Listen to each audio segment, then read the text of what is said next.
Hi everyone, welcome to week 9, and this week we're going to be talking about a vision of the future. And believe me, I haven't always included this in the course, and I approach it with some trepidation because the fact of the matter is a lot of us don't like to think about creating vision statements for either ourselves or for our organizations, but it's important to do, and that's why we're going to talk about it. So let's get right into it. Well, I've done this every week. I've talked about where we've been, and I think it's important to do that because it all builds towards our attempt to create strategic planning and think strategically. You know, we talked about mandates, the things an organization must do, it has to do. We talked about stakeholders, the people and organizations with a claim on our organization and the products or services we deliver. We talked about how the internal and external environments affect the organization. We all took a shot at developing a mission statement for a local nonprofit, the Durham Museum. And then we put some of our knowledge together and talked about how we want to ask the questions for our term paper organization. And then, you know, as we've moved along, I've asked you to look at strategic planning through a couple of different lenses of other people. We've looked at Jen Lockman's videos. We've talked about Mark Moore's strategic triangle most recently. And so this week, what I want us to do is combine a few of these concepts. So, you know, what is this thing about a vision statement, right? What the heck is a vision statement? And honestly, I think maybe some of you have been involved in this in organizations. And, you know, somebody says, hey, let's come up with a vision statement. You can almost hear the eyes rolling back in people's heads, right? They don't want to do it. They want to say, hey, look, I just want to come to work and do my job and go home. Please don't ask me what our vision for the future should be. But as a matter of fact, you know, people who invented current strategic planning didn't invent the idea of having a vision of the future.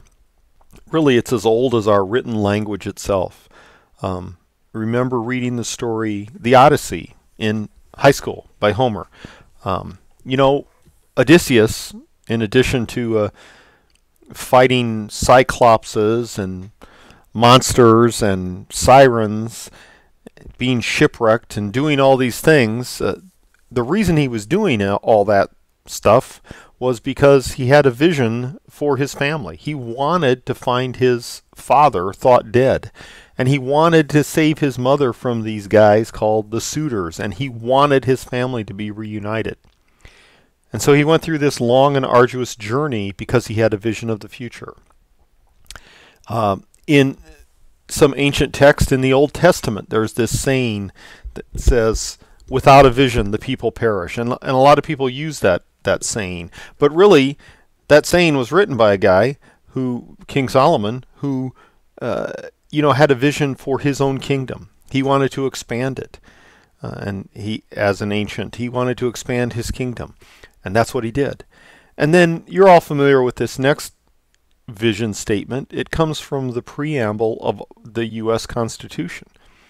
You know, the founders said that they were writing the Constitution in order to form a more perfect union, establish justice, ensure domestic tranquility, provide for the common defense, promote the general welfare, secure the blessings of liberty.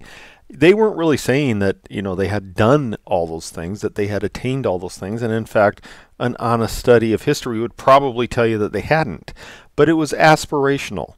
And in fact, vision statements are still around, even in simplistic form. In the movie The Martian, this Matt Damon plays this astronaut, Mark Watley, who is marooned on Mars, and he says, I'm not going to die here. Well, that's his vision. And given the situation he was in, I'm not going to die there on this planet is pretty aspirational. So that is the point. A vision statement is aspirational. It says where we want to go, what we want to be, not what we are right now necessarily. And so it's important for an organization to figure that out. I have assigned you some sources for this week, and here's what I want you to look at. I gave you an excerpt from Brysons' 2011 book, and those are the pages I want you to focus on right there. And he talks about the purpose of vision statements. And then I want you to look at our text, pages 114 through 118. There is a worksheet there that is excellent if you get involved in creating a vision statement for your organization. It's excellent because what it does is it takes some very common inputs that apply to an organization, and it says, hey, look, what's the condition of these inputs in our organization today, and what should be the condition of these inputs into our organization in 5 years from now, in 10 years from now, whatever our planning horizon is. So it's a really good worksheet to use for creating a vision statement. I want you to relook at Jen Lockman's video number 2. This is the one where she kind of does this thought exercise, this visioning exercise, but she has some really interesting and important things to say about the difference between vision statements and mission statements. So please view that. And then think about last week's discussion of Mark Moore's strategic triangle, because we're going to use it again this week. So this is what Jen Lockman says in her video. She distinguishes between mission statements and vision statements in these ways. She says a mission statement explains why an organization exists. You know, why are we here? It explains how the organization does its work. It motivates the members of the organization, and it sets the organization apart. In other words, what's unique about this organization.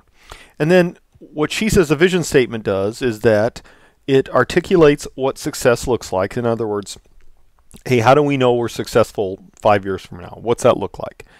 It inspires a long-term commitment of members to this vision. It propels them into action, and it envisions this believable, doable future. And her big overriding question is, what is your desired end state? So this is what Bryson says in the book, in the larger book, in the excerpt on page 283. He says a vision statement does these things. So look at these things. It focuses on a better future. In other words, we know where we're at right now. What can we do to make our future better? Do we envision a better future, or just more of the same? It encourages hopes, dreams, and noble ambitions. Right? That sounds very altruistic, but what are the ambitions of the organization? You know, I mean, that could be even in things in terms of market share. What are your ambitions? It builds on the organization's history and culture. In other words, you know, an organization shouldn't envision something that it's not. I mean, unless it purposely wants to make a U-turn and be some other kind of organization, it's going to build on the history and culture of that organization. And then it clarifies the purpose and direction. So really a vision statement in a concrete sense is a lot like a roadmap that you're going to use to get from point A to point B. But it states positive outcomes. Look, here's some things we want to do better. Here's some outcomes that are going to happen if we do these things. If we actually achieve our vision, here's what's going to happen. It emphasizes the organization's uniqueness. Now, Jen Lockman said that that's what a mission statement does, and here Bryson is putting it in the vision statement. So a little bit of difference of opinion on that. And it emphasizes the strength of a unified group, right? So this is really important. An organization has to have the people in it to act as a unified group. Does that always happen? I think all of us know it doesn't always happen. But how does the leader of that organization envision that happening?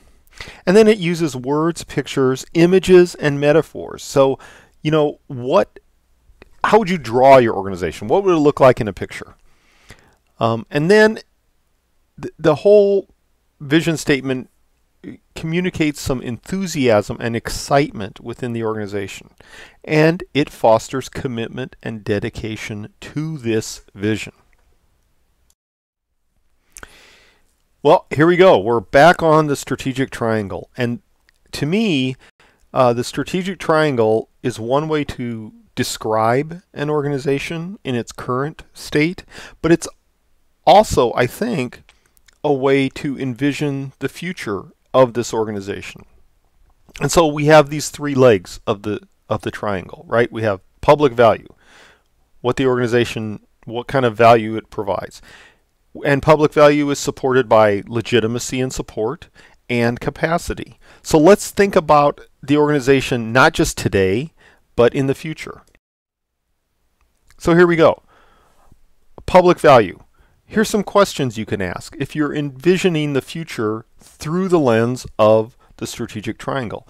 What is the public value delivered today? And what is the envisioned public value? Here's the public value we deliver today, but 5 years from now, 10 years from now, what is our public value going to be? Is it going to be the same? Is it going to be expanded? Is it going to be kind of a different kind of public value? You have to think about those questions. And then what is the gap between those two public value statements? You know, if today our public value is stated as, you know, variable A, and tomorrow we want it to be A plus 1 or A times 2, how do we get those factors in there? How do we get the plus 1 or the times 2 in there? What's the gap?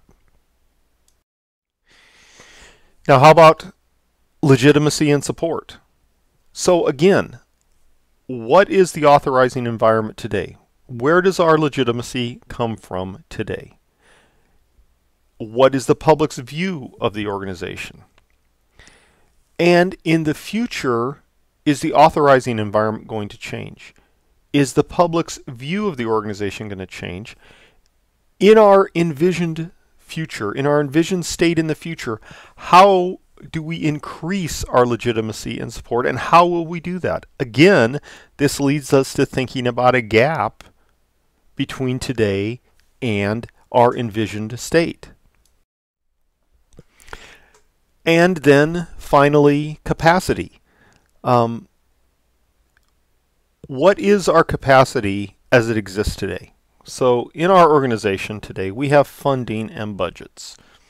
We have donors.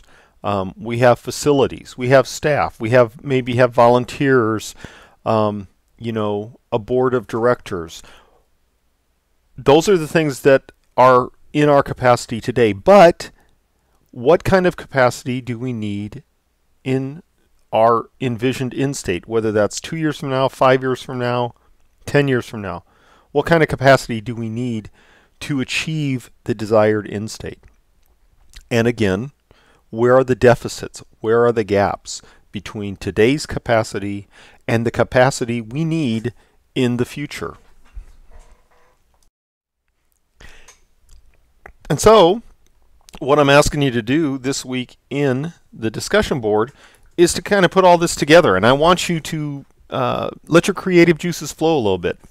By the way, this week is a short week. You know, the fall break is going on Monday and Tuesday.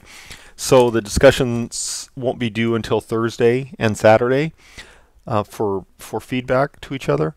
But I want you to use more strategic triangle in this sense. I want you to think about those things we thought about.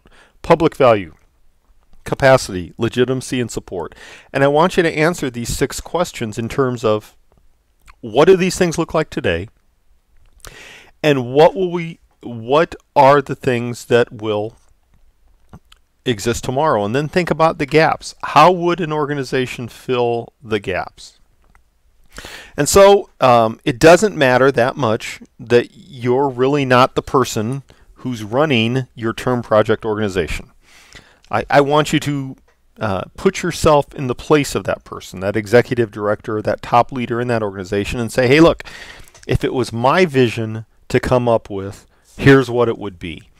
So think about those things and try to create a vision of the future for that term project organization. And again, It doesn't really matter if you're in agreement with the organization or not on this. You may or may not be. But, chances are you could actually come up with something that they haven't thought of that you can share with them in the course of doing this project.